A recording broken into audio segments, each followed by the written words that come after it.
Hello and good evening. I'm Cleo Badashian. And I'm LinaCreated, and welcome back to another episode of Dope Dealer Radio, where we showcase and discuss creativity, art, and reality unboxed in 2024.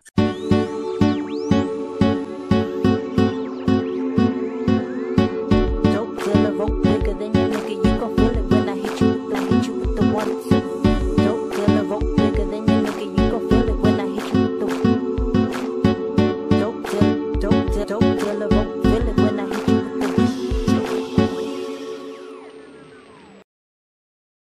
So today we got a very hot topic that has been going around on TikTok, and Cleo has not been on TikTok, so she has no idea about this. So I've been explaining to her that everybody is talking about, when I say everyone, I mean women have been discussing whether they would prefer to be caught off guard and caught alone with a man in the woods or a bear in the woods. Random bear or a random man. Which one would you pick? Can I curse? Well, this is your show. The bear can't rape you. It can't. Especially if it's amazing. It's gonna be ravenous. And I heard that video. Chris had showed it to me. It was a video. It was a sound of this man getting eaten by a bear, and it was terrible. Probably a man, because I probably have a better chance of whooping his ass.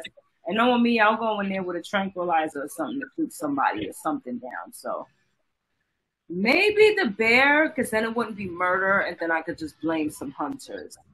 Yeah. Because if it's a man, then, you know, I'm something. A bear. Mm-hmm.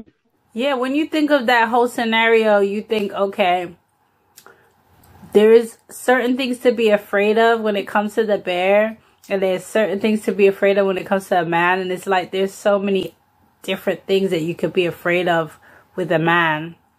I mean, on the other hand, when you think about it too, if it is a good guy, it could be really great to have a man there, because the man can start a fire, build a shelter, do all kinds of things to help you. But there is a, you know, you don't know what you're getting when it comes to the man. He could be like a rapey man, a killy man. Like, we don't know what we get in when it comes to the man. So I think a lot of people have been picking the bear over the man, just off of the idea that maybe he might do a lot of different things that the bear wouldn't even have on its mind. A bear is more than likely. The bear just wants to eat. The bear doesn't want anything else. See, a man can manipulate you, any person, because I know they're going to sit up there and say, not all men. That goes without saying. I shouldn't have to tell you that. But the man can manipulate you, set you up, start beating you. It could get real emotional. It could get strange if you're that weak. It would be great to have a man, but most times we know that they're about themselves, and that's not good. You get what I'm saying? You just don't know. If you get on you can't find a way out of the woods, it's going to get you. I'll take my chances with the bear, because then I can eat the bear if I'm stuck there. You ever had filleted bear? When I think about the whole scenario, it's very tricky, because really, if it's a good man, good bear, I'll take the man, because, you know, even a trained bear, if he's off the leash and all that, I'm not safe. I'm not feeling safe. You know what I mean? Because that nigga can kill you. Yeah, that's what I'm saying. Yeah. Even if it's a good bear, so a good man versus a good bear, you take the man, because the man could do lots of things to help you, and I feel most men are gonna be like that. Are gonna try to help you. Yeah. If then worst case, if he gets help himself and allow you to be. Yeah. I don't know. So I guess, it's hard to. No, yeah, it's a difficult one, because he could get a really bad guy. But it's like, you're both stranded in the wilderness. Why does he have sex on the mind? Like, that should be the last thing he's thinking about. After y'all safe, after y'all got shelter and water and heat, then maybe it's Mr. Nasty Man time. Yeah, they don't care. There's no soap and water. You have them properly. They don't care. They probably like that even more. Here you go, Mikey. Yeah. Ew. I've heard that from men. I want it to stink. I'm like, oh my goodness. Ew, really? Wow. I want that. Yeah, I have. Really? Because it's like, I think what it is they're trying to squeeze out their nastiness, and that's. They just want to have something to like a memory indent, like a Nah. Something to remember you by, something to sniff their fingers later. It was so distasteful. I just couldn't. I couldn't. Insane. That's absolutely insane. Well, yeah. So, what was your final verdict? What did you pick, the bear or the man? Finally,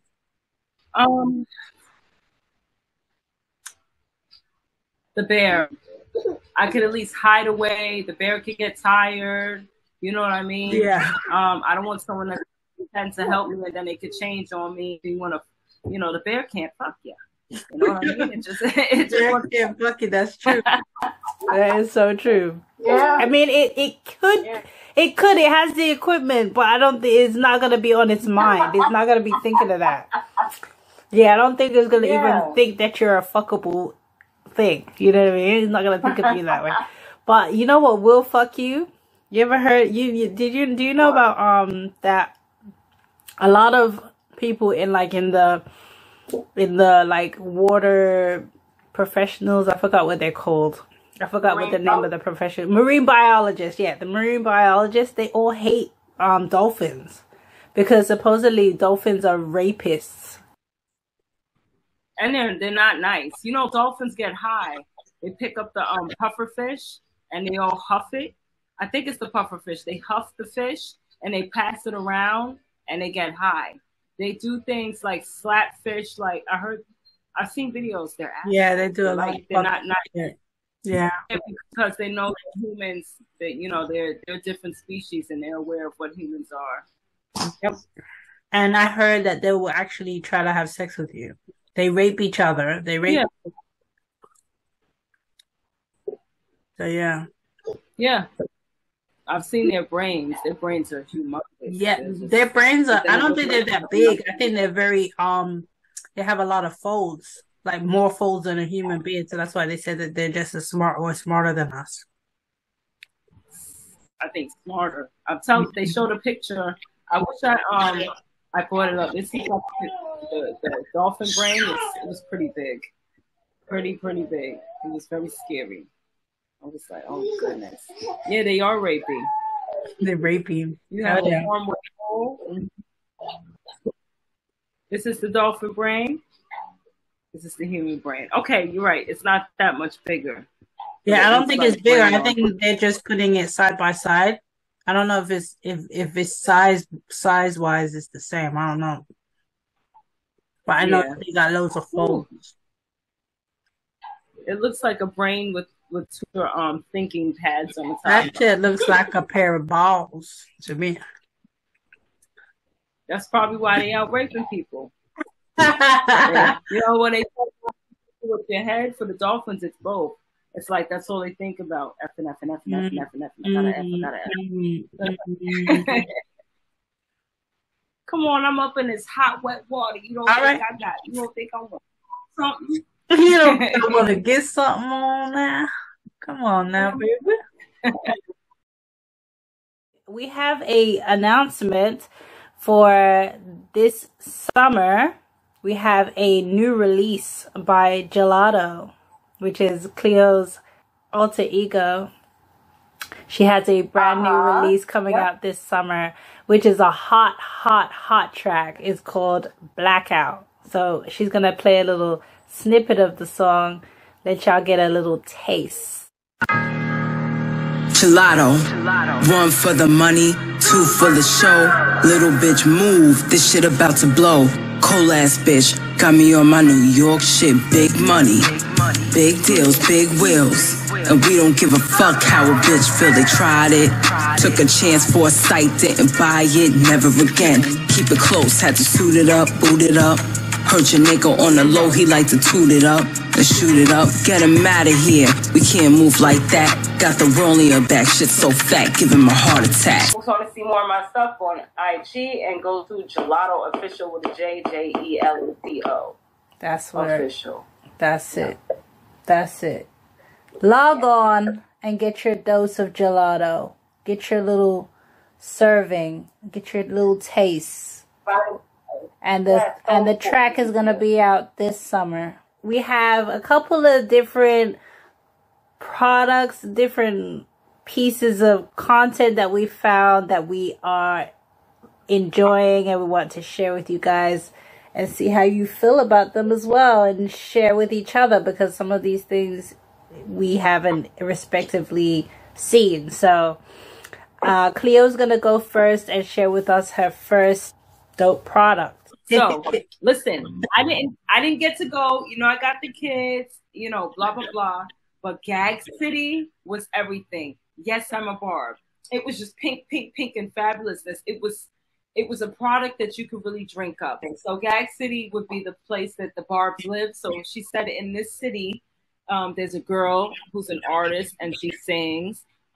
Gag City is basically for all the barbs. Everybody has a mansion. It's like Barbie Land, basically. And she's the head barb. You know what I mean? Mm-hmm. Rent free. That's exactly what she said. This came out of Nikki's mouth herself. She said everyone would have a mansion. Everything would just be fabulous. There's no bullshit there. There's no haters there. Any haters there get kicked out. So basically her tour was based off of coming to this place called Gag City. So when the tour started, when she would start the show, she would be like, welcome to Gag City. It's just this whole dreamy thing. Do you have a clip from the show? I do have a clip from the show. Let me show you what I got. Wait, hold on, no, stop. We have one last song to do. Is Kai still in the building? Is Kai Sinat still in the building? Oh, she has Kai Sinat. Is Kaya still in the building? Because I need somebody to help me do the dance. Now if he, because if he left, then that's going to teach him a life lesson about sitting the fuck down. Okay. Who else knows how to do that?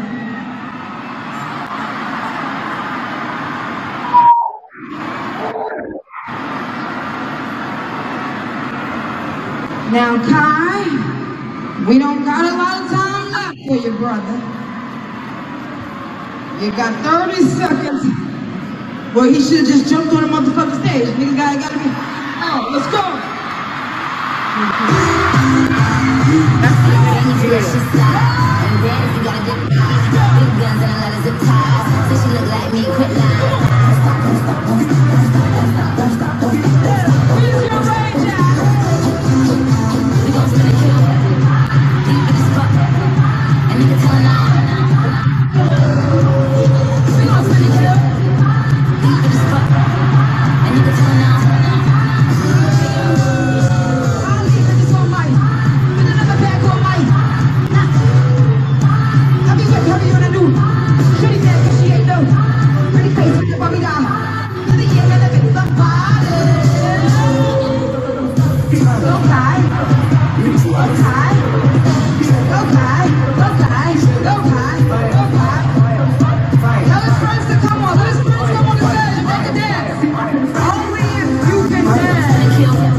Yeah, Nikki don't like when you be there untalented.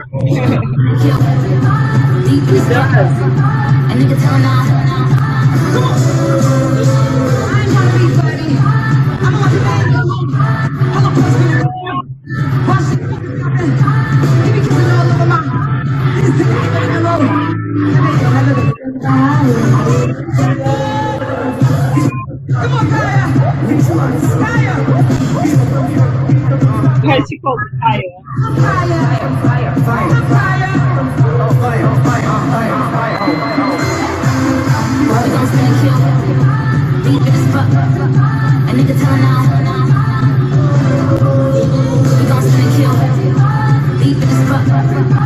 I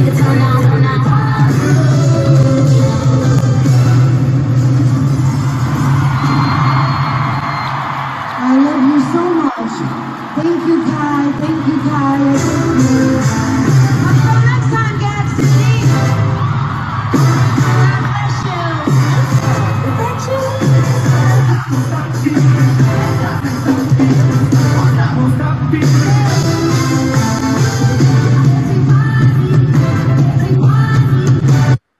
Hey.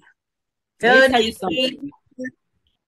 That show, it was one guy, he recorded the whole show. He paid for good seats, and he got it nice and clear, and I enjoyed the whole show. I felt like I was there. I made ramen soup, and I made some tea. I put the kids to sleep, and I watched Nikki. Nikki, I'm sorry I couldn't be there. I know my presence would have really boosted things, but that was good enough for me. Let me tell you something. I was living through everyone else. I was living through the people that went. I met security right around here. He went to the show. He did security at the show. He had him a hoodie. The hoodie looked so fun. You could tell who went to the show when they had their T-shirts. The songs was good. The outfits were good. Everything was pink, pink, pink. That was just my jam when it was riding. She's going to do more shows, and she's coming back to New York, which she should, and I'm excited. And if I can, I'm going to try to get some tickets. That is an amazing... It's an amazing thing that she put together in the end of the day. It was the whole thing. And I need me a T-shirt or a hoodie. I need one. I'm going to go online and see if I can buy one. Oh, man, it's going to be hard because they're going to be wanting to gouge your ass. I know. Going to want to gouge your ass because you weren't like there. I used to take sneakers off your feet. Give me that hoodie. That's crazy. Talking about she went to Gag City. I'm going to show you Gag City. I'll gag you, this cock. You know what I want to say about Nikki too? People all said that, you know, and she may or may not have been doing this, that she was basically locking other females out of the industry and stuff like that. But as you can see, there's an incredible flood of like loads of artists, loads and loads of female artists now, and she's still dominating. So how do you explain that? Let me tell you something. I'm with it, okay? I'm really with it. I have no problem with it. Yeah, but it's showing that it's like it's got nothing to do with it. Like her talent still shines above the rest. Because if she was talent, her personality, it's all of that. It's all of it. It's the whole. It's the whole thing, but it's mostly talent, because if she wasn't talented, there'd be no way that she could hold on to it. You know what I mean? It would be breaking and cracking and stuff. So even though whatever problems, because, you know, she goes through problems just like everybody else, and she has issues and stuff going on that we don't know anything about. But even with all of that, she's still able to like come back with a tour. You know what I mean? Like she came back with a tour after years and years and years. She had a baby. She put on a lot of weight. She shed the weight, and she still was able to go back and, you know, still dominating. So, you know what I mean? You got to give it to Nikki, period. You know what I mean? Even though there's all these other artists in the market, you could still see she's the queen. She's still reigning supreme. You know. Her attitude, how she carries herself. I find it funny now. Her name is Miss Petty, you know, and she. That's what I'm saying, Miss Petty. That she could never even design that any better. But she always knew that guy, so she always knew of that guy. So I see why she likes him though. Do you? I don't get it, but I think maybe it's just the fact that he protects her. Like she feels safe with him. I have this bad feeling like that it's not that nice in the house. You know what I mean? That scares me. Yeah. That's how it feels. Like it's like seems pretty. She don't seem comfortable and safe. You know what I mean? Like you see how you see chicks, they look very safe. They look very comfortable. You know what I mean? She don't look that comfortable. She looks a little on edge. And I just be honest. I have no idea what's going on. That could be just my imagination or her anxiety coming through or something that I'm reading as that she's just not comfortable, but it's not none of my business for real. But that's just what I'm reading. She just doesn't look that. Yeah. She doesn't look, I don't know. You know, comfy with the guy. She looks a little I don't know. When I see them, they kissing. She's sitting on his lap, holding his face, and she just. I'm not gonna lie, because he looks like my type. So I could see why. Like, he just seems like. I think I find him unattractive. I think that might be part of it too. I just find him unattractive, but yeah, I don't think he's cute. He's not cute. But I could see like why she would be with him, you know, regardless of how he looks. She might find him attractive, number one.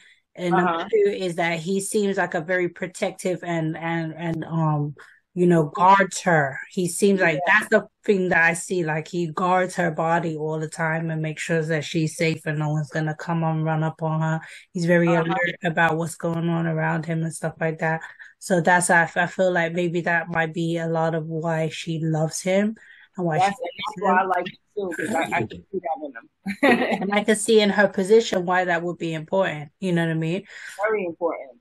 Yeah. So, you know, it's not for me to like. That's how I'm saying, like, but I just feel like these little uncomfortable, like he's kind of, it seems like maybe he has this way, or, you know what I mean? Like, she has to be very careful, like how she operates or says or what she says and stuff. That's how it seems, but I don't really know. I'm gonna investigate. I'm gonna look at some more. It seems like she tries to be lovey-dovey and stuff, which is, you know what I mean. But he seemed, you know, like a out of jail type of nigga. Like, he just seems like a very jail nigga. Like, yeah, he feels terrifying for me. Like, he just seems kind of scary. You know what I mean? Like. You'll find out down the line that it wasn't all hunky-dory in that house, and I would not be surprised. We'll see. Oh my god. That's what Jaguar Wright has been saying, and before she even said that. What she say? Well, I saw a video where she was like, oh, that Nikki doesn't live with him, and she's lives in a separate house, and he lives in a house, and he has like all these freak offs and stuff with people, and probably he does this thing, and she stays separate from him with the baby. That's what Jaguar said. Right said, who knows what the hell if anything is true. Don't know. And you already made me look good, so you're gonna look stupid if you come out telling people that I'm doing freak offs and stuff. It's Hollywood, of course. Yeah, but I mean, she's really not trying to expose him, really. I mean, I guess out down the line, if it doesn't work out, if they don't stay married, then maybe she'll expose that. But I don't think she's trying to tell nobody that now. Like, why would she?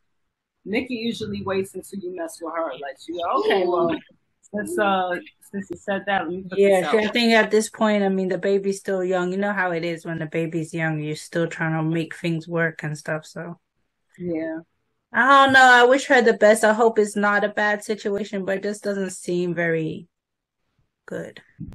Yeah. It just seems like, you know, a convenience to me. I mean, that's what most celebrity relationships are, convenience. It's like, people are going to be together.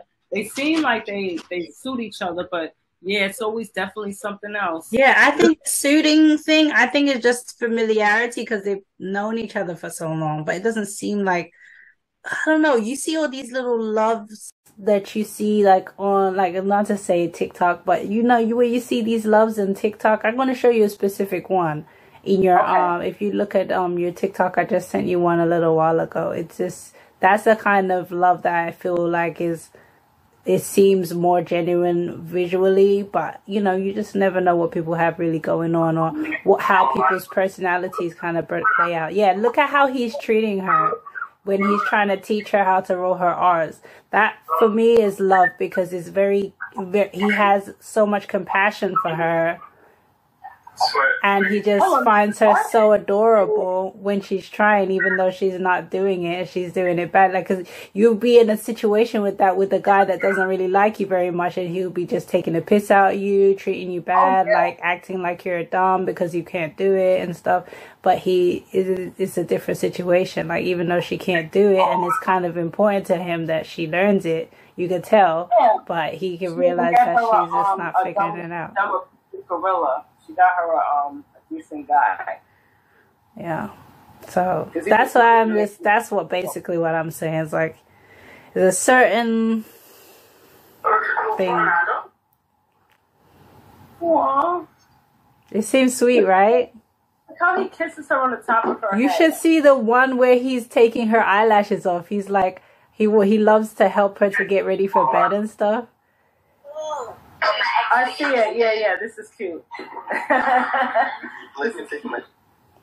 And then at the end, oh, he's not playing no more. And I bring your balance, okay? Do you know how? He treats her like a little dolly. Yeah. I think that's so cute. Yeah, it is so cute. That is so cute. Okay. I swear to God, I got you. Okay. Yeah, that's how some of them. And at the end of that video, he's like, "Are you gonna show me how to take off your wig and help you with your hair?" And she's like, "No, absolutely not." That's like his little dolly. Yeah. Ugh, she's not with it. No. Yeah, you're not accepting my way.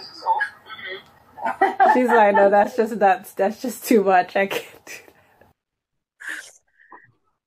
Yeah, you didn't grow up black. I'm sorry. I can't. That's too much for me. I think eventually she will. I think she just needs to trust him more. It seems like it's not that. You know what I mean? She hasn't been with him that long. You could tell.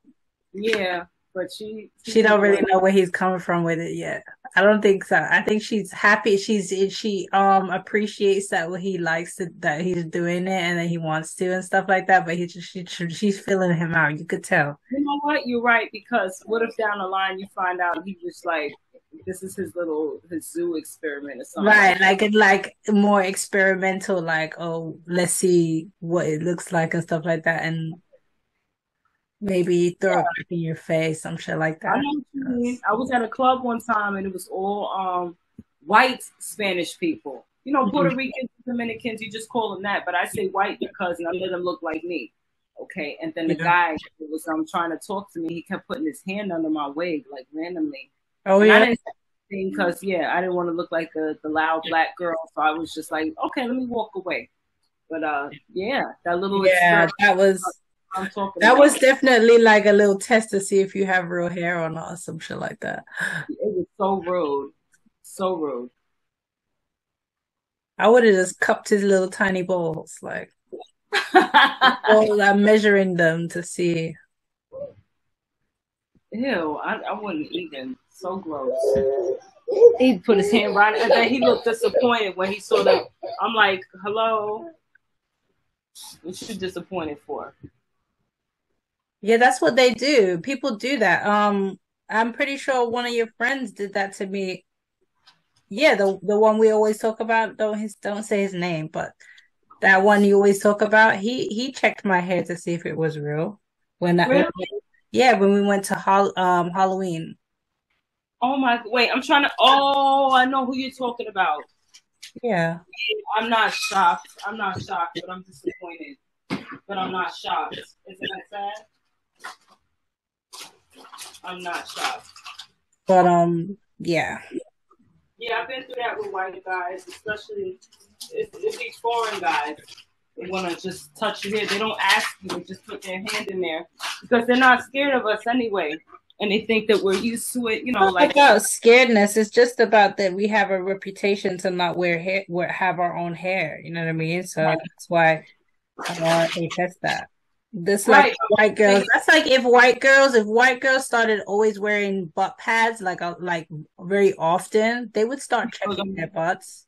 They would do. Yeah. That's what they do. Right to stick your hand up under my wig, especially. I know y'all go to the bathroom and you don't wash your hands. Exactly, but it's not none of your business what I got going on. You know what I mean? If you don't like the idea that might be the case, then you should just not be bothered. Like, don't be bothered. Because too much. You thinking about it too hard, especially because I haven't told you that I want to be with you or even invited you to my bed. So what are we doing here? What are you checking my head for? Just treating us like zoo animals, just putting their hair up under there.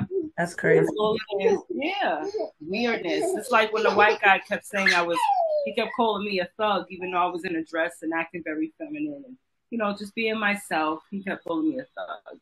It just, we testing the black. I would have called him a caveman. He would have had to go toe to toe with me. Like, are you a troglodyte? How much Neanderthal blood do you have? Have you checked that out? Because that's the real shit. You know what I mean? They be having Neanderthal blood, like, for real. I know. I would have been gagging his ass. Anyway. Oh my gosh. All right.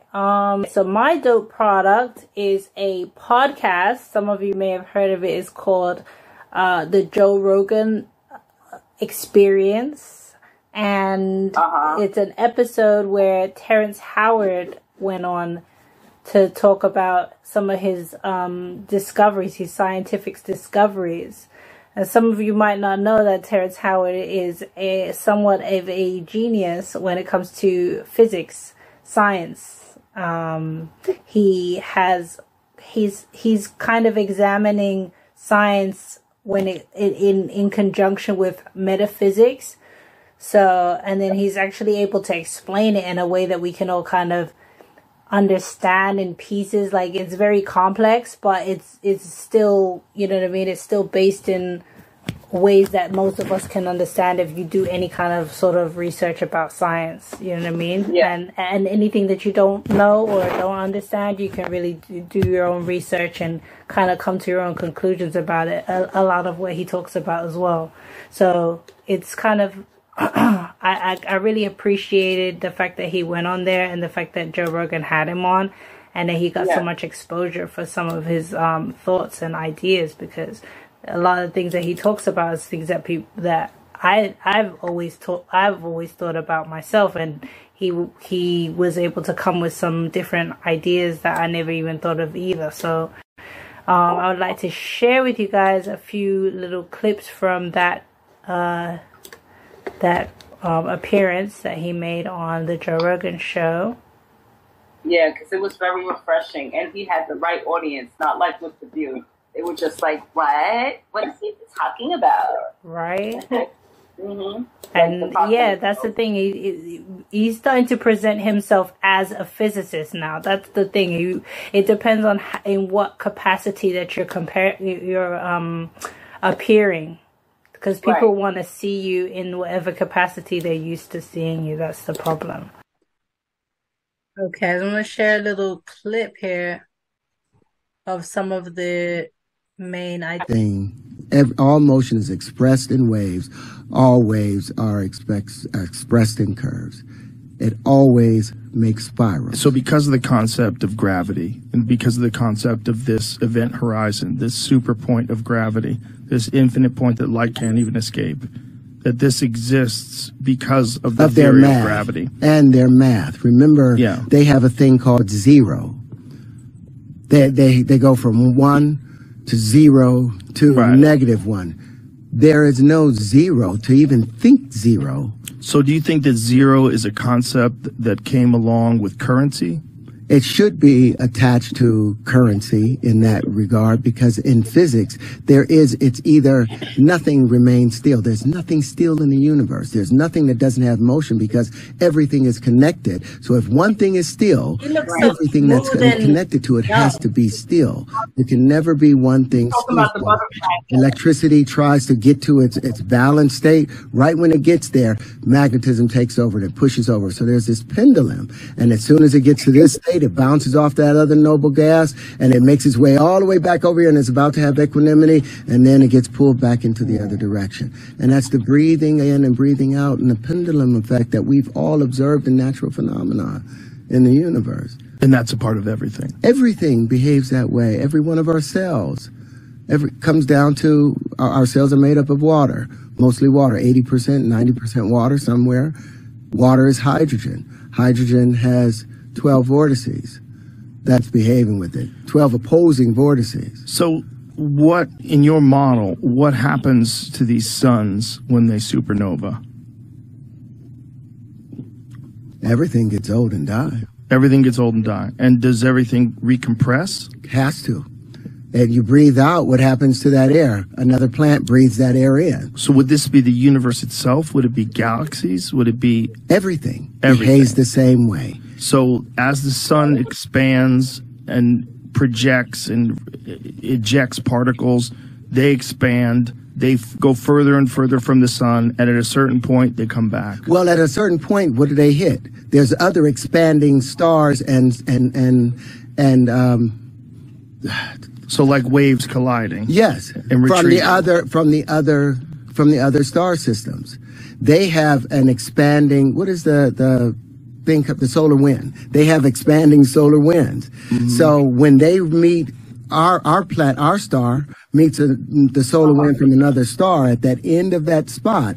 Now there's two pressure conditions. So you have another Lagrange spot that's happening there. That's when those waves start coming back, but they get hit, and and if they hit at 120 degrees, because that's how the universe is arranged, now these things become electric. So they, instead of coming from the planar side and expanding out at the equator, they now come back up from the northern and southern parts. So does this account for stellar nurseries? Yes.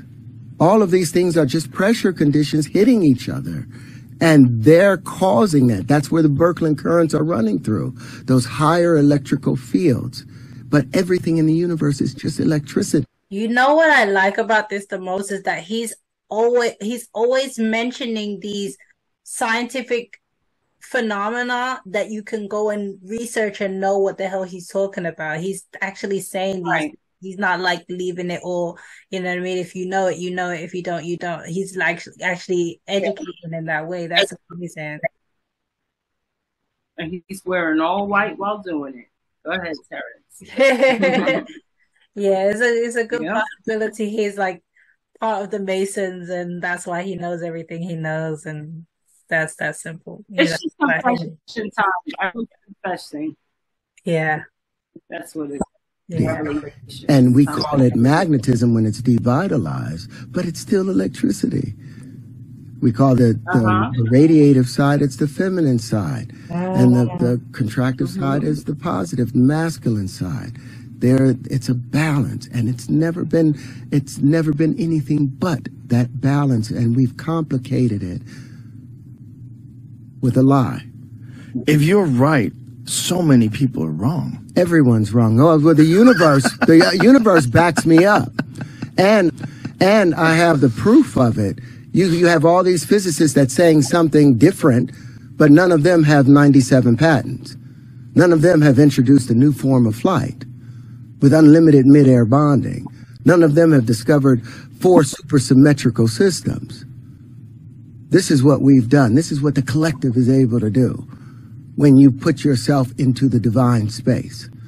Because that spirit is waiting. It's just like, okay, are you going to make yourself available for it? So let me ask you this. If I had a magic wand and I allowed you to not just show this, but allowed all of these people that have these opposing ideas, you debate them, you duke it out, you emerge victorious, okay? With this magic wand, and now people go, just listen to Terrence. What do we do? Well, then now we write new axioms and new postulates based off the real wave conjugations. Now we adjust our understanding of our physics to fit natural phenomena. And then we are in balance with it, and we have to let go of the idea of this currency. We're the only creatures in the known universe that uses currency, that uses an indirect form of payment instead of a direct exchange. We have to get past that point, and that's the hard thing, because this entire world is run on that, and that's where the 1 × 1 = 2 came into its. All right. So what I'm starting to think is that, first of all, there's a lot of people that know all of this stuff that he's talking about. There's a lot of people that know all the stuff that he's talking about. It's like maybe he was chosen to reveal all of this stuff to everybody or something like that. And because what he's talking about right now is getting rid of currency, which is already something that people have on the agenda. It's called Nisara and Jisara. Nisara Jisara. It's a whole philosophy or something like that, where everything is going to be like a meritocracy, where it's like you it's like credit. So everything is just like reputation based. I think. I'm pretty sure that's it. It's like there's no actual money. Like money becomes outmoded. Social credits. Yeah. And the better you behave, the more actions you have. Right.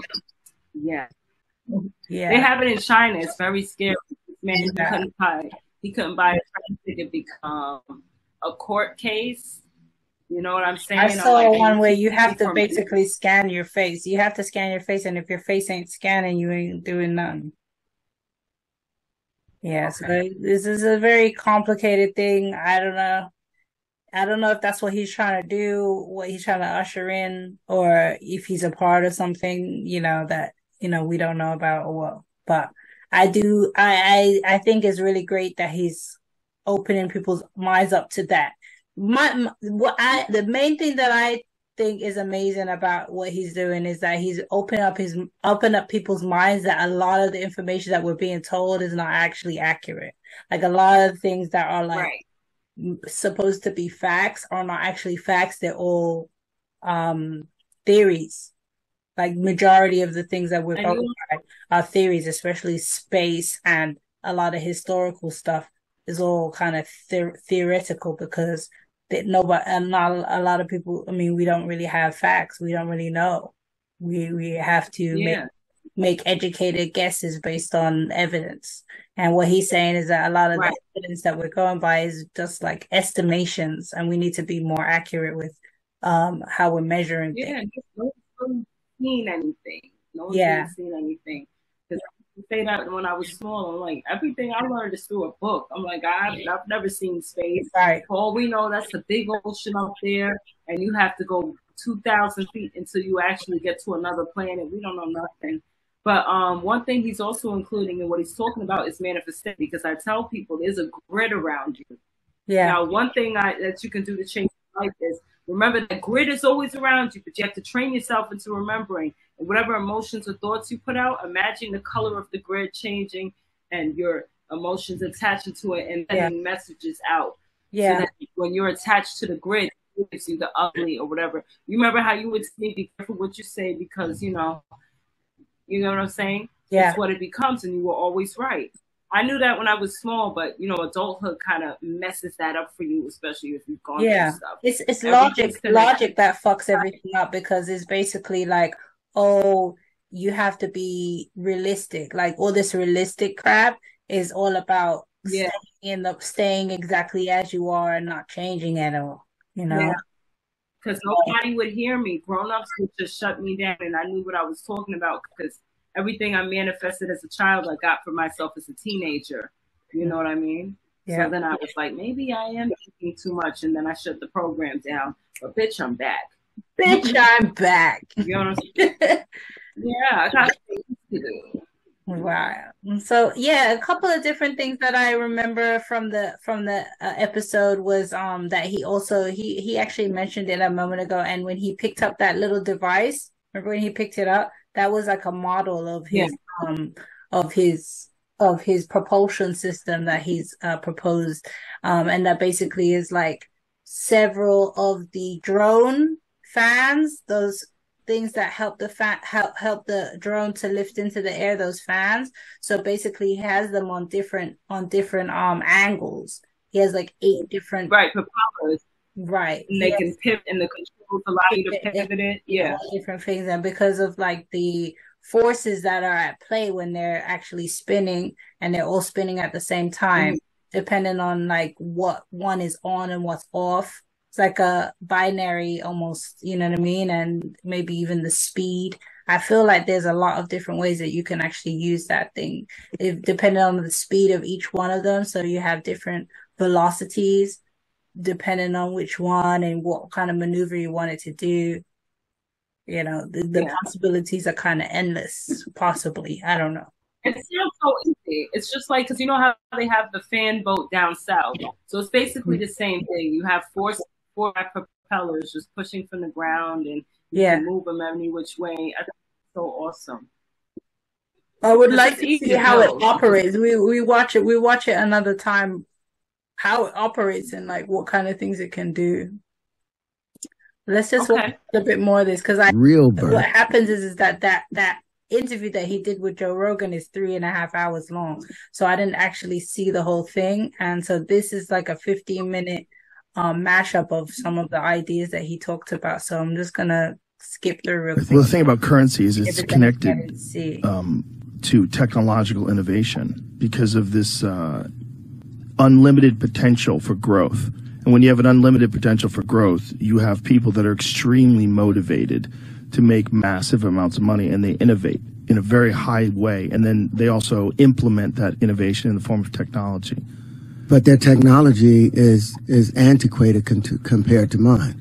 There's no government on this planet that has the technology that I have or can outdo what I have, because you can't outdo the fractal. How many people have you, I know you spoke at Oxford about this, but you didn't speak. Yeah, they didn't. Oxford did something that broke my heart. 5 minutes before the presentation, they wouldn't allow me to have a screen and show.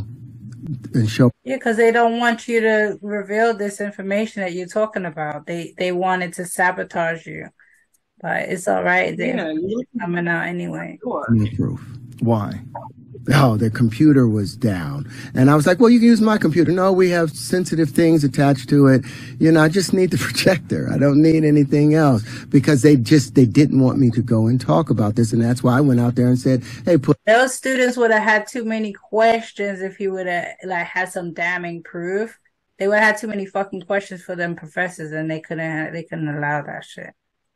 They needed They needed to be able to. They needed to possibly be able to explain away a lot of what he was talking about. Yeah. Pull out your calculator. We talked about acting for a couple of minutes, for 20 minutes. And then I was like, pull out your calculator. And I want you to enter the square root of 2 in there. And let's walk through this loop that is the square root of 2. I was like, let's walk through this, where the square root of 2 cubed is the same value as the square root of 2 times 2. And then when you divide it by 2 and cube it again, you get back to you take the square root of 2, 1.414213562373095. You cube it, it's 2.828427121746190. Divided by 2, you get back to 1.414. Cube it again, is back to 2.828. Divided by 2, back to 1.414. Here we're taking 1, 2, 3 big steps. Quantum physics equation has that square root of 2 in there. Could you explain that, though, to the layperson? How does the universe multiply volumetrically as opposed to the way it does not move? Does it linearly? It does not walk on. All of our math is based upon a 2-dimensional projection.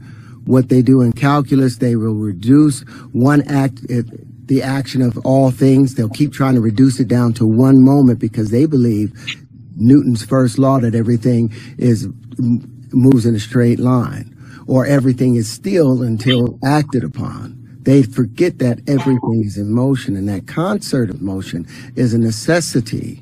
They have to include all the other forces. They have to simplify this shit. These niggas cannot think this complex.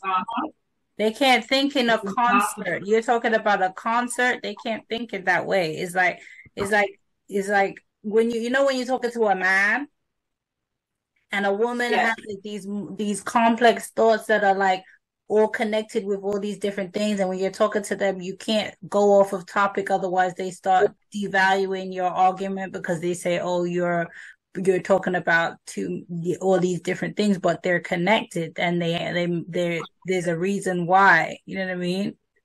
It happens all the time. I know exactly what you're talking about. You go on topic for 2 seconds, you're dismantled. Yeah, because then they say it has no logic.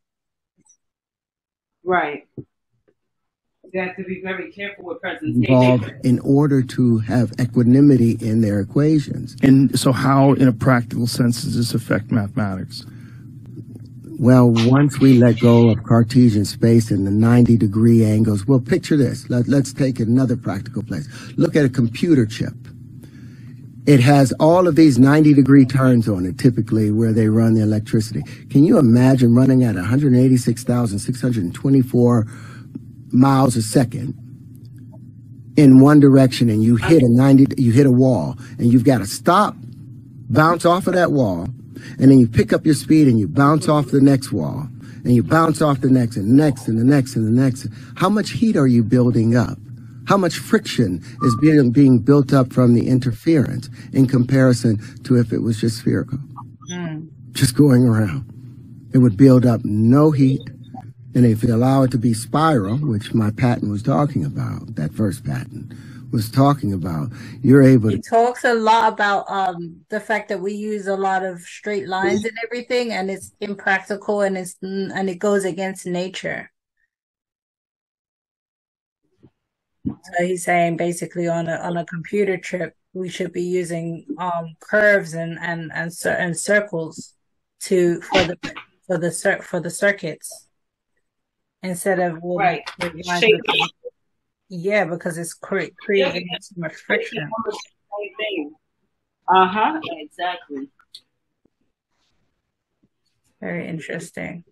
All right, I'm gonna cut it there because we get the gist of it. And if you want to see more about what he was talking about, you can go ahead and check it out on YouTube. Just put in Joe Rogan, Terrence Howard, and it will come up. It's a 3-hour interview, but you can find clips on the internet, which will make it easier to consume, But yeah, it's really they're everywhere. Really good Definitely on the gram. interview, and I'm glad that some of this information coming out, and some people that we never even heard of could come forward with even more, information now that he's broken the seal on this information that is not conventional, which that's exciting. Right. Yeah, so to do it. That's right. You wanted to share another dope product. There's this movie, okay? I was watching Instagram and they were talking about movies that are creepy. I think it was actually a mini series now that I remember, because I kind of I just sat down and watched it. So it's like Misery, except it's very emotional, and then the victim is also immersed in their antagonist. It's just very creepy. At some point you stop feeling bad for the guy. It's so gritty, it's so emotionally it's so juicy. You have to see it. Yeah. It's a very attractive woman. She's not that mentally stable, so the guy is nice to her, but then it goes too far. He kind of invites it in. Any other person would have been stopped dealing with her, but he kind of needed her in a way. So I don't want to ruin it for you guys, but I think I said enough about Baby Reindeer if you kind of like things like Misery. Don't expect to see blood or guts in it. All right, it's very psychological. Let's play a few clips of this show. Let's see what's up with it. Okay. Deep wounds. Who was it? Martha, can you let go of my hand now, please? I want names. Spinning around. Please. Names. Martha, please. Names. Martha, please, let go. Don't do. Bombo clap. There you are! You cowardly, two-timing fuck! The nerve you showed me the other night, rubbing that skank in my face! All right, that's enough, Martha! You've made an enemy of me, Reindeer! Make no mistake about it! I hope you know what you've done in wounding me like this! I can see. You're bleeding. Deep wounds. Who was it? Martha, can you let go of my hand now, please? I want names. Martha, please. Names. Martha, please. Names. Martha, please, let go. Don't you dare! Okay, I'm just gonna leave. Yeah? I'm just gonna turn and walk away, and you're not to follow. Do you understand? Good.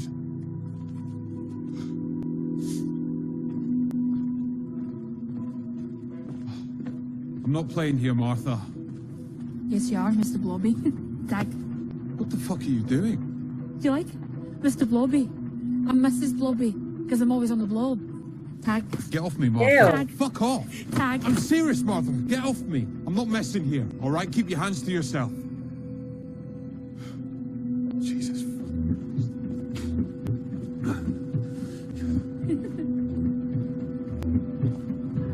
Oh, fuck's sake. I'm serious, Martha. Stop right now. Fucking back off. Martha. Martha, what are you doing? Fucking, what the fuck are you doing, Martha? I told you to stop, Martha. I'm serious. Keep your fucking hands to yourself. Fuck off. Martha, stop. Keep still. What's wrong? Tell me. You, Martha. You're what's wrong. What can I do to help the reindeer? What do you need? Space. Space. From me? From us? Oh, what are you talking about? There is no us. Fucking hell. I can say anything to you, can't I? And you'll just pick and choose the bits you want to hear. I mean, look at you. You're staring at me like... Like what? I mean... You believe it, don't you? One threat about calling the police. It all just seemed too simple, too easy, too...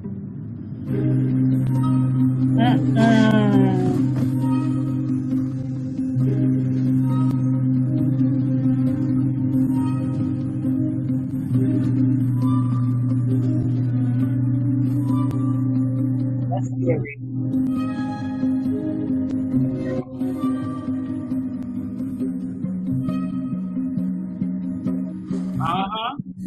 You know this is based on a real thing. For a moment, I thought that might be the end of it. But Oh yeah, this happens to people, but it's a specific story. Yeah. He's dated. Big ugly. If he snooped any lower, he'd be a hunchback. Yes, hello, ladies and gentlemen. Pussy no, head in a gutter of skanks. Yeah, there he is. Mr. Two-timing slut. Don't trust him, guys. I'll promise you sex and sprint the other way. It was killing me, all of it. A free pass to the comedy final on account of Martha ruining the gig, offering little comfort in the face of everything. I thought about quitting the bar, or moving house, or pausing the comedy for a while, but I just didn't want to give her the satisfaction of taking any more than she had. So all that was left to do was lie and wait, questioning what else she might be capable of. Hell. See, that's why I knew somebody like myself to watch this damn show because it's really preposterous. Let me tell you something. Knowing you, right? Knowing you would probably cut it off. You'd be like, "This is so stupid," because I don't want to give it away. I know you. You couldn't watch the whole thing because it really basks in the essence of victimhood. And look, this is a real chick. Exactly. That's what it is. It just like wallows in this self-pity and it's the same reason why that girl that girl that was her mom had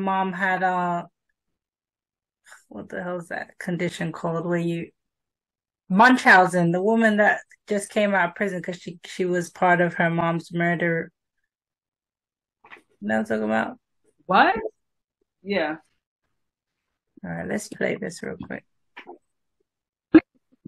It says that you told Richard Gadd that he looked like a baby reindeer toy you once had as a child, hence the name of the show. Yeah. Is that true? I appear to have written most of the show in my sleep. I dressed Did you have a baby reindeer I toy? had a toy reindeer. So that's true. And he'd shaved his head. That bit...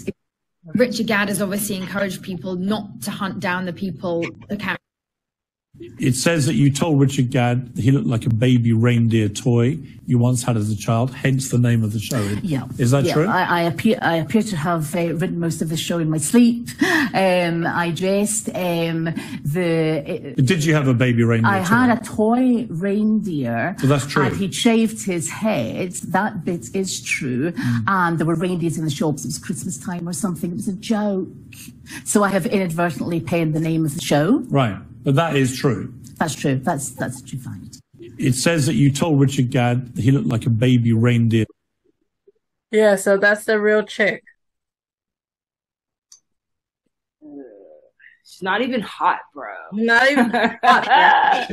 Let me tell you something. I know dudes who would take advantage and be like, ooh, yeah, but that's the whole point of it, is that he was taking advantage and then she ended up being a goddamn weirdo.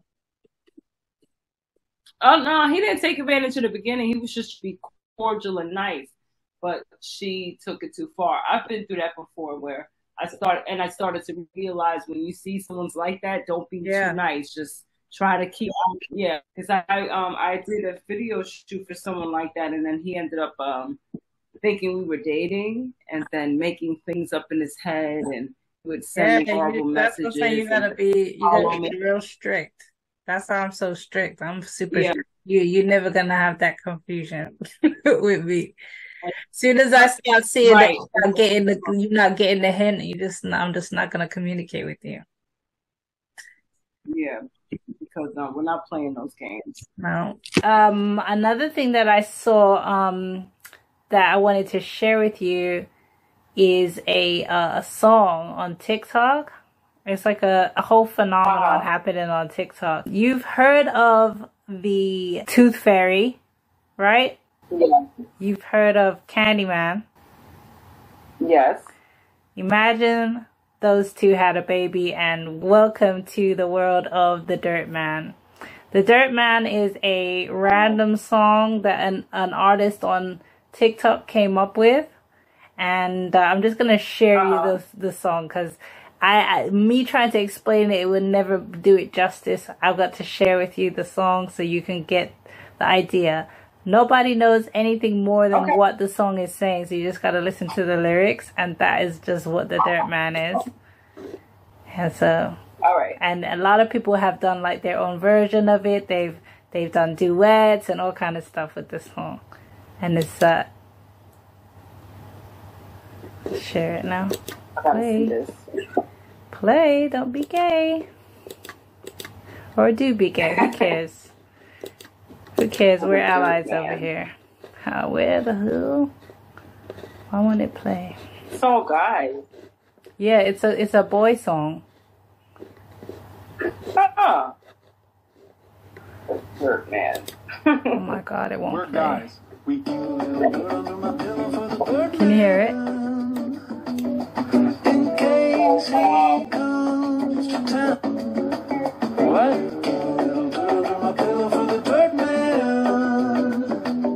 So he won't take me down to his land deep on the mountain. What are you talking about? Underground, that's where he keeps his dirt. We're guys. We keep a little dirt under my pillow for the Dirt Man. In case he comes to town. What? Keep a little dirt under my pillow for the Dirt Man, so he won't take me down. This is the duet, like you could make a song with him. You could add your bit to it. That's so cool.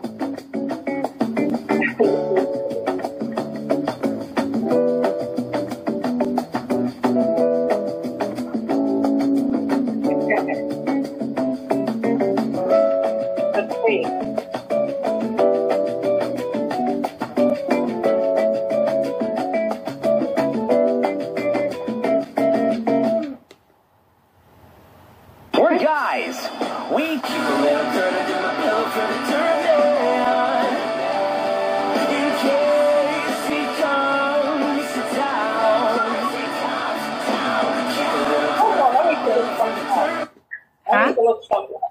Because sometimes TikTok and stuff, they be having people get on here and tell you about folklore and stuff, and it'd be actual let me see, dirt under pillow for demon.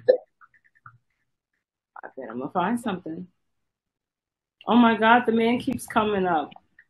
The handsome man from the computer. He's handsome, right? Yeah, very clean face. Oh, I thought you were talking about Dirt Man guy.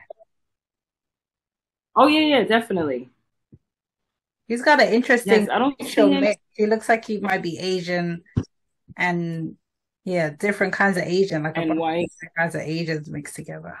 Asian and white, yeah. Or Spanish. Yeah, he looks Spanish. But that's what Spanish people are. The Spanish people are Asian and white. They're like Asian, a little bit of black and a little bit of white. Yeah. I see it with Mexicans. I'm like, because I've seen some people, I can't tell if they're Mexican and I can't tell if they're Chinese. Yeah, because you know that if you go back in like racial science, there's only like 3 or 4 races for real, and everyone else is a mix of some of 2 or more. Right, you can see it. I don't know why people don't understand that. Yeah, you can see it. Keep a little dirt under my pillow for the dirt man, in case he comes to town. We should make a song. Sounds creepy. I'm down. Sounds creepy. I'm down. All right. Well, welcome back. We're going to be sharing with you guys our favorite artists of the moment and our artist spotlight. That's right. And Cleo, you have a artist that you would like to share with us. I do. Let me tell you something. I want to talk about LinaCreated. I love this girl's music. I really do. And she seems like she's a real chick. You know what I mean? Like, I really like her. I like how she talks. I like the things she talks about. The realness, you're going to see. She's like a girl's girl. You got to understand and be with it. Can't be a hater. You feel me? Well, her name is Lani Monet, L-O-N-N-I Monet. She's from Milwaukee. There's been a lot of artists coming out from Milwaukee, like fire. I'll be listening to it. So yeah, this is one of her songs. I sent it to you just now so you can play on the screen. She remixed the Family Guy anthem theme song. It was real. But that's not the one I sent to you. I sent to you one of her real songs. Ones that hit. I'm going to send the Family Guy one as well. Okay. So sick. So the first video that we're going to show you is NPR by Lani Monet. It's one of my favorite songs that I love to try.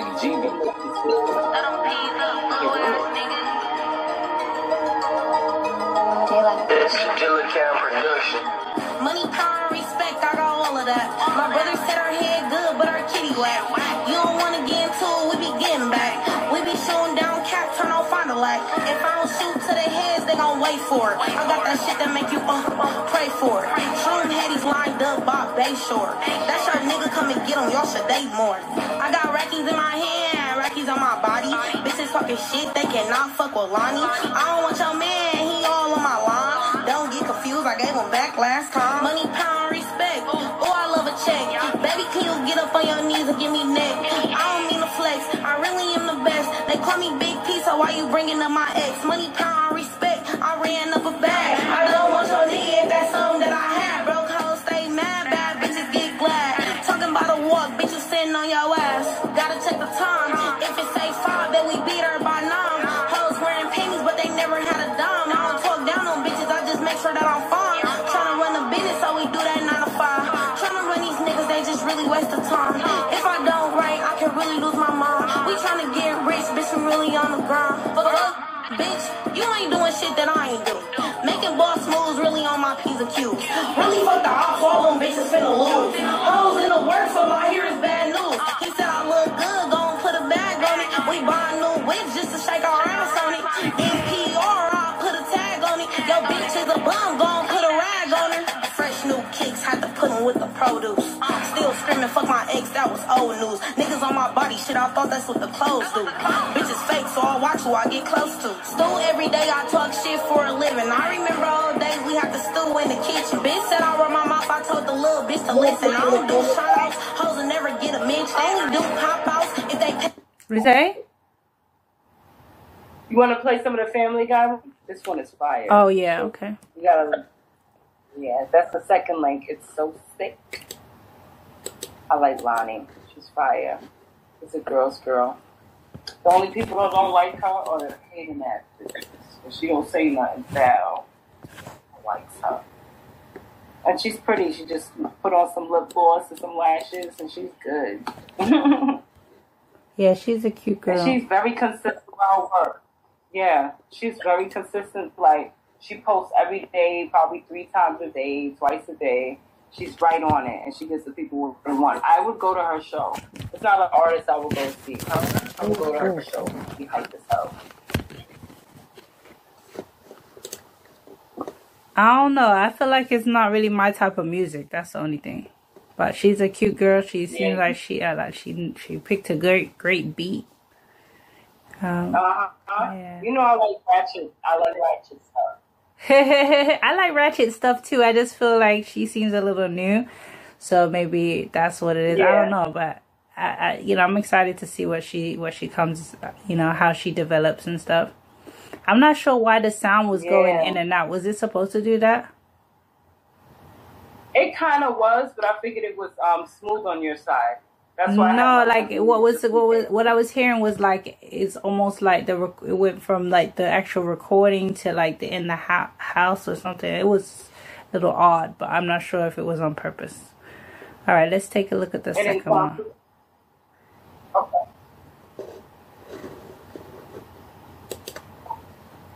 Fresh new. Just have to put it with the produce. It's fire. Oh shit, Monty, come on.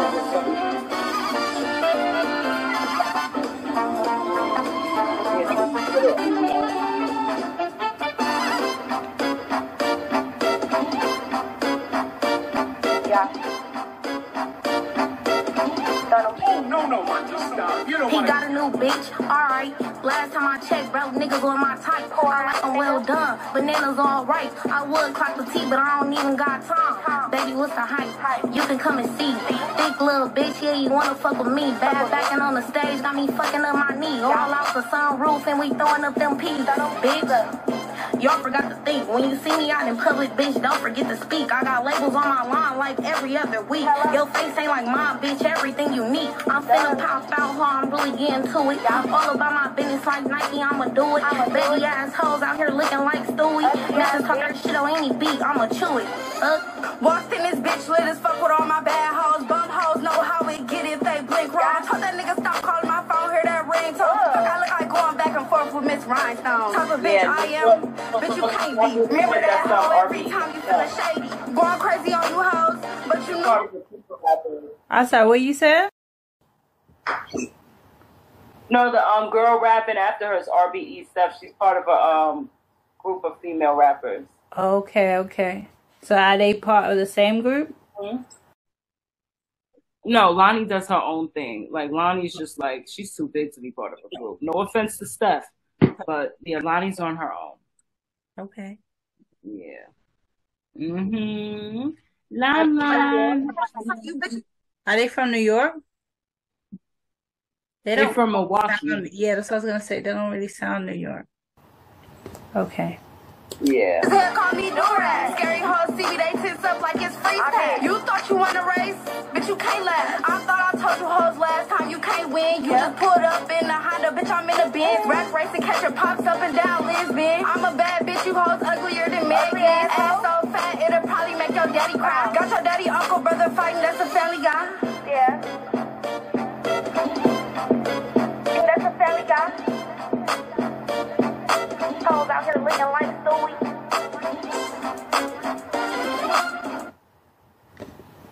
Okay. So how long have these girls been around and stuff? Because I never heard of them before. Well, it's just Lonnie that I'm showing you. RBE Steph, she was the one that she called her over to the studio, and then they ended up doing this song. Okay. But Lonnie's been out for a minute. I think she's been out for probably like 4 years. When you go on her channel, she got mad songs and videos. Like, she works, and her Instagram is lit too. She just works. But you would think that she was older than that. She carries herself, but you know, you could tell she's a very good girl. She believes in herself. She got morals. She got things that she stands on. You know, she don't be on no hater energy. It's just more so, you know, talking. Yeah, And talking. saying why she's so big. Yeah, like if you're feeling low and you're not feeling that good, or you just need a girl boost. Because sometimes I personally like to watch female influencers, not the ones that are, you know, goofy, but like the ones that are like serious and kind of talk to you about you know, the real moves. It's motivational, in short. Okay. Very motivational. I see like the whole lane is pretty cool. Mm-hmm. All right. Yep. Okay. And she's very creative. She got a Wednesday too. On Wednesdays we wear pink. It's so cool.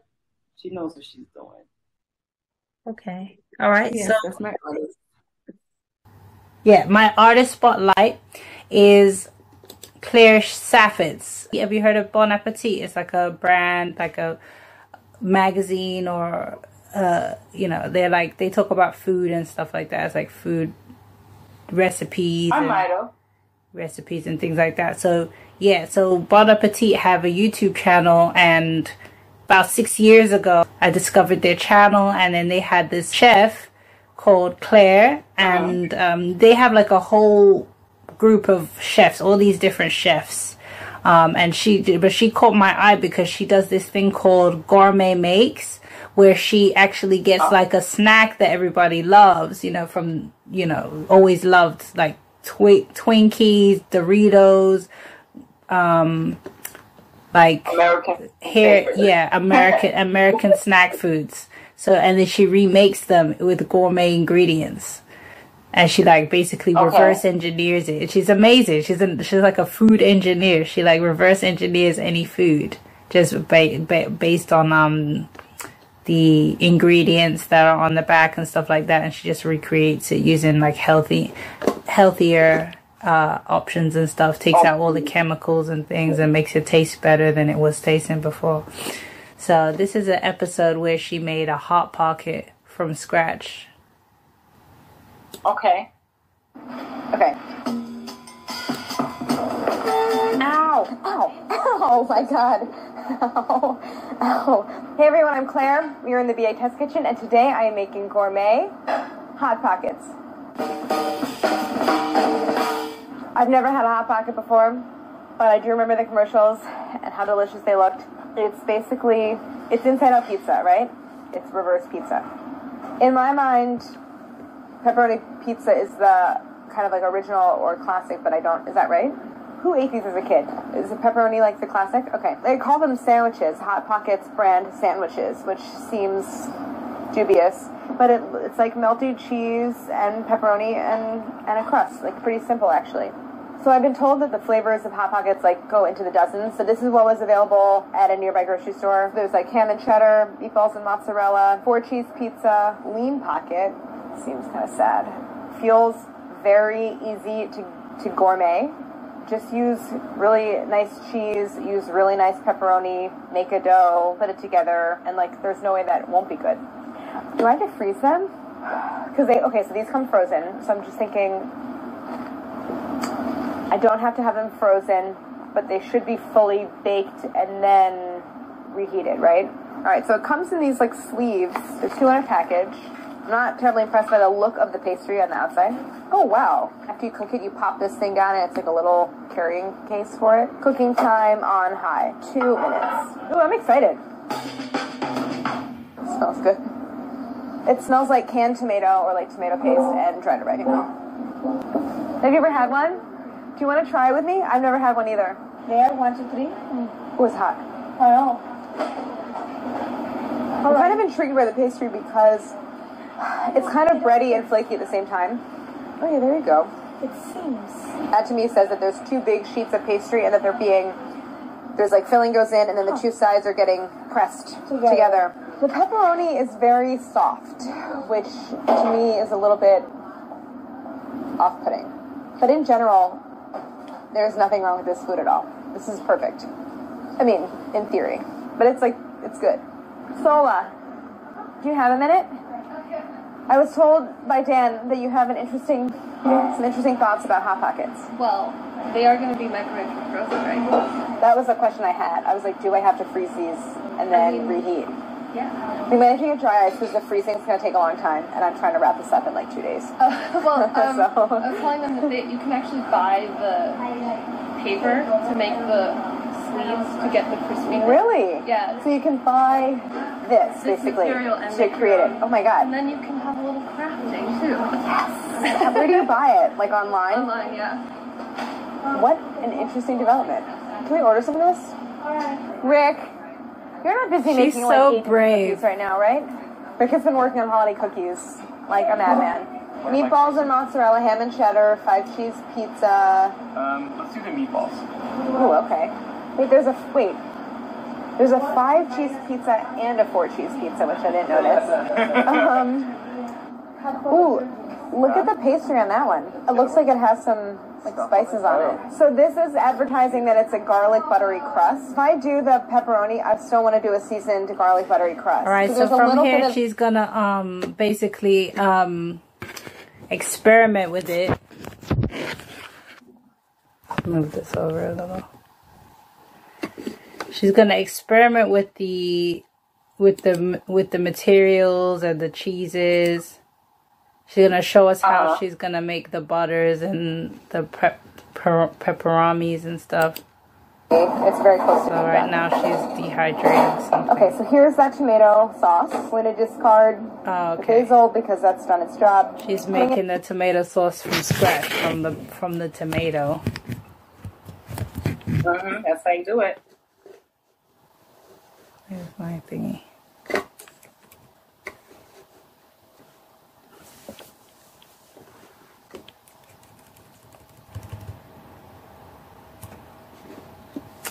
Bloody hell, stuck. Incredible. Did I do too good a job again?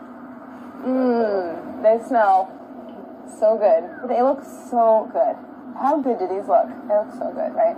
Like that amount of seepage looks so perfect. Oh, look at the layers. Do we think there's a scenario in Gourmet Makes where we don't care about the original? Because it doesn't look like it. The shape looks really nice, but one thing that happened is the layers all rose together. So the height kind of uniformly, the layers are uniformly separated. Typically with a flaky pastry, that's actually a good thing. In the case of Hot Pockets, it's not ideal because it doesn't have that burrito shape where it's all the way around. So I will probably change the method for forming them, where I might roll a single piece of pastry all the way around. The size, I think, looks good. They smell incredible. She's basically trying to estimate, the amount of filling. It didn't leak out. Get it as close as possible. I was like, how do you secure the paper? She just put a piece of Scotch tape on it. Let's see the after. Those look so bad. Hold on. Wait, what are those? Ooh, look at this. Look at this. But I'm not going to go through this whole tracing thing. I'm just going to make sleeves and then fold them. I don't want to put tape on it. I don't want to... How many episodes you finally did it? You're gonna go play this show. It's gonna work out. Good. Very hot. That worked out pretty well, I think. It's not gonna be so good if I was so good. I'd be like, can you so make 10? Say again. No, I said if I were her kid, I'd have her make like 10 just for me. Like, you're not gonna do all this work and we just get 2 or 4. I hate when people do all that work and they'd be like, well, I made a solid 6. I'm like, no. Make 20. Like, yeah, I bet you the people in her family are happy because she's like really excellent baker. She's like a scientist. And they get to eat I think I did it. Yeah, this is much better than the original. I was really nervous for the microwaving part. It worked out better than I expected. And actually I think the crisping paper made a difference. I'm really happy with the amount of filling. It didn't leak out. There isn't a big gap between the pastry and the filling. Look at that. You guys, this is so good. It is so delicious. I did it. You have microwave this? Yep. Frozen and microwaved. This is really good. I gotta put one in the microwave though, because that was so part of it. Good. I know, Adam. Thank you. So good. I know. Finally did it. After how many episodes, she finally did it. You're gonna go play. This show is gonna work out. Oh my god. Oh my god. Oh, to say. Don't take this the wrong way, but it smells like a Hot Pocket. I take that only as a compliment, Alright, cool. which I'm sure that it is. 2 minutes on high with the Christmas paper is the perfect amount of time for these. That's a good food clip. I know, isn't it delicious? Why is it There's so 7 different cheeses in it. I'm very proud of that bag. I don't know what else is there to say. I know. I think the only thing left to say is no episode will ever be as successful as this one. This is me. There we go. Yeah, so I think on this, the couple things I want to say about this show is that she was like basically carrying the whole entire Bon Appetit, because I don't watch Bon Appetit no more now that she's left there. She has her own channel, and recently she started, you see how many views she gets for these kinds of videos? Let me see how many views are here. There must be millions. Like where is it at? Where do I see? Yeah, 9.2 million. More than that, 9.2 million. Yeah, 9.2 million for that one. And even on her own channel, it's very she just, and the aesthetic of her channel is very clean too. It's very plain and clean. No, you know see, this is not her own channel. That was Bon Appetit. It's like a they brought together lots of different chefs. They do the test kitchen, so they pick out the foods and stuff like that. They create recipes and stuff in there. And this is her own channel here, Dessert Person, because she's a baker. And recently she started back doing gourmet makes, and she made, what did she make? She made a where is it? Right here. She made the drumsticks, you know, that ice cream with the crumb on it? Yes. Yeah. Yeah, so everybody's so excited. Everybody's so excited for these things that she's coming out. She's doing them again, and then she made zebra cakes. We love to eat. People love to eat. They're excited for this. Yeah. So yeah, I love her. She's my artist of the week. So yeah. Okay. Check her out. Check out her channel. Subscribe. Claire Safford's Dessert Person on YouTube. Yeah. So that's that. I'm gonna look at something up. Last but not least, we have our industry investigations. With this segment, we're going to be checking out different careers or businesses or side hustles and figuring out how it works and how much money you can make doing it or how to advance in it. So just, you know, going through it and seeing like how it works and stuff like that, basically giving you a little journalism of, you know, different industries. So Cleo is going to be talking about user testing. Okay, user testing. So what is that? All right, so user testing, basically they put up tests and then you can accept it. You answer a few questions before you buy. Well, let me backtrack. Let's say you've been joining user testing. They have a whole screening process and they see, you know, whether, you know, it'd be a good fit for you or not. I made it through. So they send me tests. Your computer open all day, your phone open all day, and your Windows computer open all day, and you get notifications of tests coming. So you have like a list of them. Some of them will be $10. They can be from 30 minutes up to 60 minutes. If it's 60 minutes, it's usually a $60 test. And that means it's going to be a live conversation. It could be anyone from Google, Apple, Canva, any brand you can think of. And they just want to test things out. They might want to switch things around, but of course they want to ask the public first, and you're part of the public. So, you know, different things like that. They have tests that range up from $90 to $120. And you can make some good income, especially if you're home doing nothing. You're just walking around, and you see a test, and the money adds up. So you just taking tests all day and doing surveys and answering questions and giving your opinions. And I love doing it. And it really suits me, and I love my job. That's fantastic. User user testing. So basically, they use the responses to help with the user experience. Yes. To like tailor and changing product. So it's like, hey, do you like how this website is set up? Is it easy for you to find these options? Do you think this looks better than this? Hey, play this game. I want to see how it works in reaction. Let us know if it was boring. Different things like that. Especially if you're a business owner, it's a plus too, because they'll ask you about products that you might use, like MailChimp or Shopify, whatever platform you use.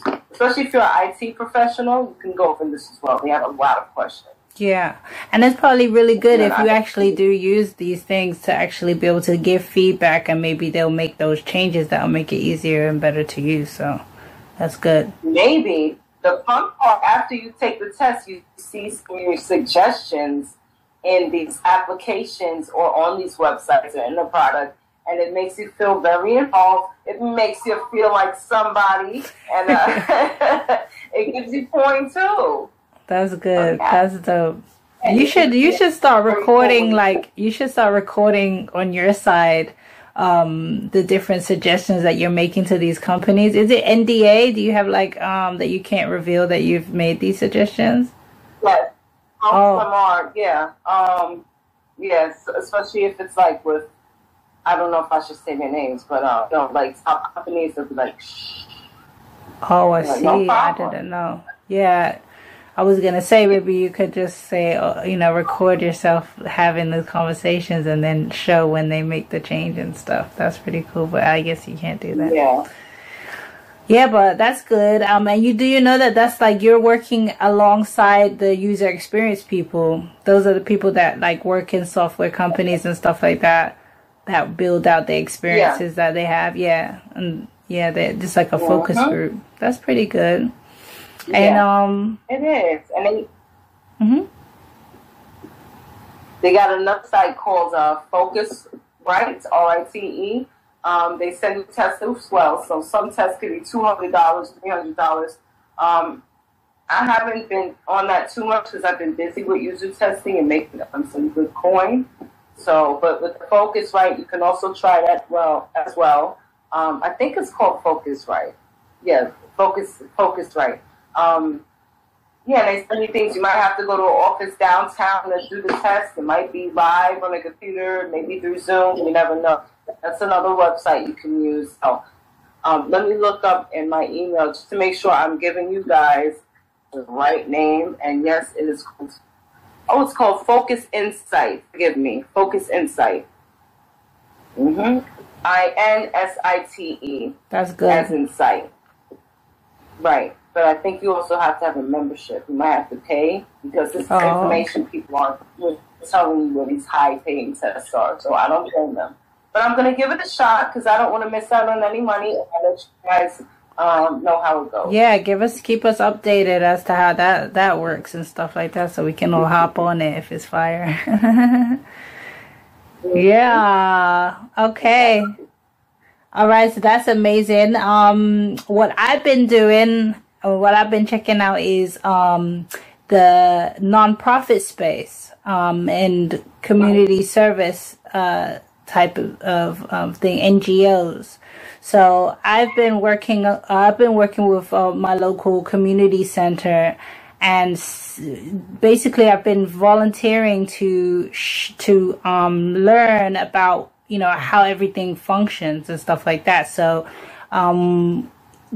in the community service space, in the community center, they have basically what you have to do there is actually raise money. So they don't have any of their own. They're not actually making any revenues of their own. So they have to always basically be sending out proposals to different companies and sending out letters and letting them know what they've got going on.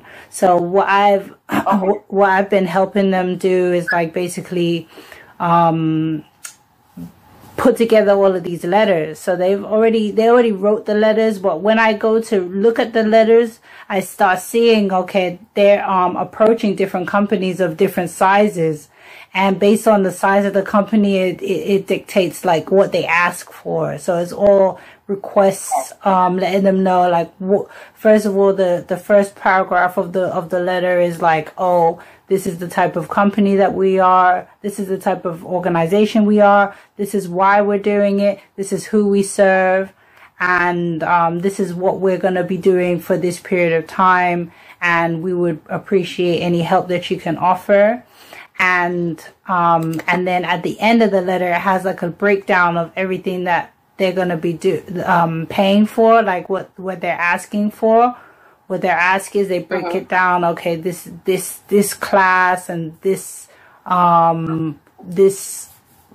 person of staff, like these staff members and this and that, and that's how much you're going to be paying for each thing.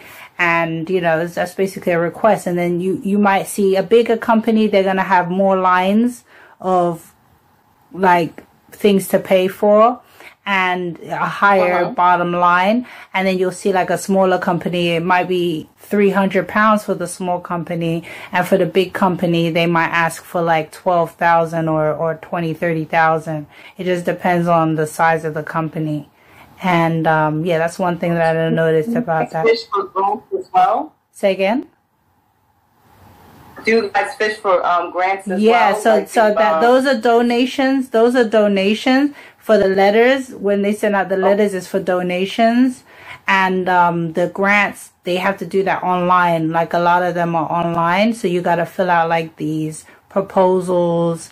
And sometimes it's just like an application form. So I haven't really seen, I saw one of them for myself because I was checking out how to do the grant applications for the Arts Council that they have over here.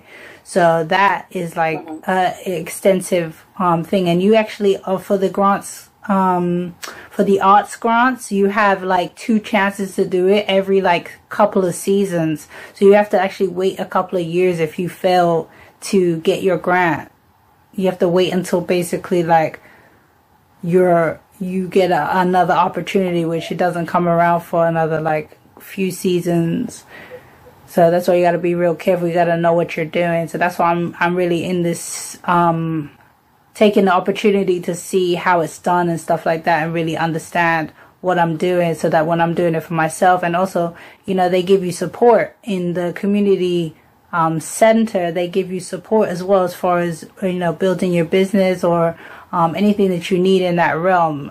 So I feel like it's really, really beneficial for me and a lot of things that I want to do, because I want to work with the youth. I want to work with creatives and teach creatives what I know, and build out my own programs and things like that. So all that's going to go hand in hand.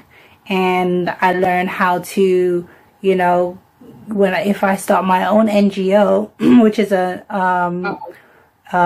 non-governmental organization. That's what NGO means. And so if I start my own, then I understand how to get money, you know what I mean? Because there's a certain rules as to how you can make money. You can't it's not like a normal business. It's a non-profit. So in a non-profit space, there's a certain way to do things. So I'm just learning how all of that works and where the money comes from and all of that. But I will report back and share with you guys how that works. Also, I'm obviously trying to see if it could be a long-term situation for me. So instead of me being voluntary, after a while, I want to be able to maybe earn a position there where I'm actually going to be working there for getting my own salary. So I'll let you guys know how that works and what kind of money you can make as an employee there, and how it works when it comes to like creating your own program, because that's something else that I'm going to be doing. And then after that, I'm going to be looking into starting my own thing. So I'm going to see how all of that functions, and I'll definitely let you guys know how that all works out. Please do. and then you make good relations with other people. And that's right. Into the organization. It goes into what you're doing, then you segue into your own and go. That's right. Yes, it's building the person.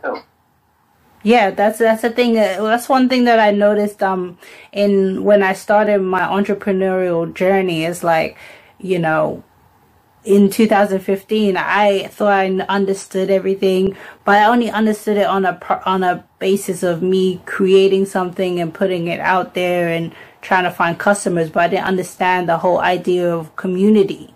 So I'm going back to the basics of understanding community, building relationships, and really having a full understanding of the needs that are in the community so that I can actually fulfill them instead of just like kind of dreaming them up in my own mind and going and providing to whoever. I want to have specific needs that I'm looking to support. Right. And then you finish carving yourself out and, you know, making yourself more useful. Yeah. You can do more for them. Exactly. And to be a part of something larger, you know, like be a part of a larger initiative that's already going on, you know. Yeah. Exactly. And jump in and help, because that's where that's a sector where they need a lot of extra hands and they need a lot of minds. Not just people looking for a job or something to do. Yeah. You really have to care. If you don't, then you get in the way. Yeah, exactly. You know what I mean? Yeah. And community really matters. And this is a good way to get into philanthropy and probably expand your borders. But the number one benefit is the networking and then going to these events. And maybe you might go to a ball and you speak to a few people. You know what I mean? Yeah. And then you bring them back to your organization. You become one of their biggest assets and you end up at the top and then maybe into politics, whatever. Yeah. This is a really, really, really good space. Yeah, I think so too. Yeah, I think so too. I think a lot of what I've learned in corporate is lending very well to the space as well, and I think a lot of my ideas are quite welcome, which is really refreshing, because when you work in corporate, no one gives a fuck about any of your ideas. They just want you to do the capacity that you were hired to do, and they don't want to hear nothing. They don't want to hear anything that you have to say. So it's really been refreshing for me, even in a voluntary capacity. Like, I don't even feel like I'm there for free. I feel like, you know, really, really fulfilled, and it feels really rewarding what I'm doing. So it'll be even better. Found a hidden gem. Yeah, it's only gonna improve, you know, when I am being remunerated for what it is I'm doing. So right. Yeah, so that's that. Good. I'd like to take on it and you shine a light on it and let people see it for what it is, because especially when you grow up in the hood, when you think community, you think of somewhere to have. Yeah. You know, you don't really involve your mind too much, especially if it's not something, it's just a place that you pass every day, but it does a lot for people, and you're really in stuck situations there to help you find resources. Exactly. You know? Exactly. The one that I'm working with, they help with basically everything that you might need, like if it's housing, if it's employment. They're helping to keep the knife crime down, because it's really terrible knife crime. You see, like in America, there's a lot of gun violence. There's a lot of gun violence in America. In London, and specifically where I am at, there's a lot of knife crime happening. Yeah, the gangs, they're using a lot of knives and stuff like that, and doing a lot of stabbing and stuff like that. So try to keep those kids off the street and kind of redirecting them into more creative endeavors and stuff like that. So that's the whole idea. And so they have in the facility, in the community center that I am working with, they have loads of like big spaces, lots of photography spaces, places for video, music, everything. So yeah, it's really cool.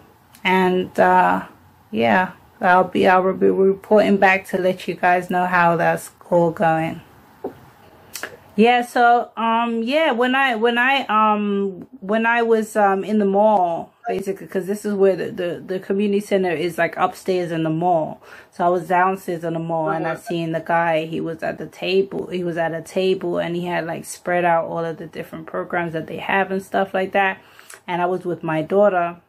So my daughter's like middle school age now, and so she was sharing with me like, oh. He was asking me, is my daughter into dancing? Is she into this? Is she into that? And, you know, she was telling him what she's into. And then I was like, you know, do you guys have a creative program? Like, do you have any arts programs or anything like that? And so basically, after when I asked him that, he was like, no, there's nothing like that right now, but you should come up, or you should contact the people that are at the place, and, you know, ask them, you know, what they might need. And you know, he said, oh, even you can create your own program, and then possibly you could get that funded and stuff like that. So that's what perked my ears up, because that's something that I'm already trying to do. I'm like, okay, if they can actually show me how it's done, at least, you know what I mean, at the very least, they can help me to get it done. So that's why I went up there, to find out what they needed and stuff like that. They showed me around, and I was just so excited by the possibilities that they had there, and like how everything is just free for everybody to come and use and stuff like that. It's just amazing, and nobody knows that even exists. So yeah. Yeah, it helps you become who you want to. A lot of people they feel they have no way out, or sometimes they don't know which way to go. Sometimes that's the best way to go, to the community center, because it can help you find yourself, especially when you start talking to someone, or you start helping out a little bit, and then you're seeing the difference it makes, and then the type of person it'll drive you. That's why I said it's very important who gets involved. And I know you personally, so I know you're perfect there, because there's no gas and mirrors smoke with you. You're the most straightforward person I ever met in my life. Like, you would never bullshit about nothing. I'm serious. She never bullshit about nothing. No little white lies, nothing. So she's perfect for this position. You know what I mean? Yeah. You're a go-getter, and you always, as long as I've known you, you could the possibilities of things and where people can fit in. Like, you're good at organizing and putting things together, like Angie for damn president. Thank you, bestie. She said it. Angie Biden. Angie Trump.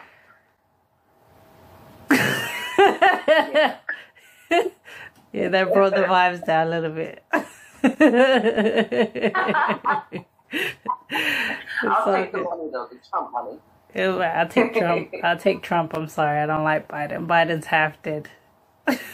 He brought us into a goddamn depression. Everyone's ignoring that fucking part. He brought us into a goddamn depression. You guys mad because Trump is keeping it fucking real with everybody, telling us the truth, even though we don't fucking want to hear it. And Biden ain't saying nothing. All he's doing is falling asleep at the goddamn microphone. and here's the thing, with all this going on, they're showing you that America really is just a circus, because we all saw the video of the man telling the little girl that she was sexy, the 10-year-old, and she said, I think he saw that she was recording, and he was like, oh, you know what I mean? And him sniffing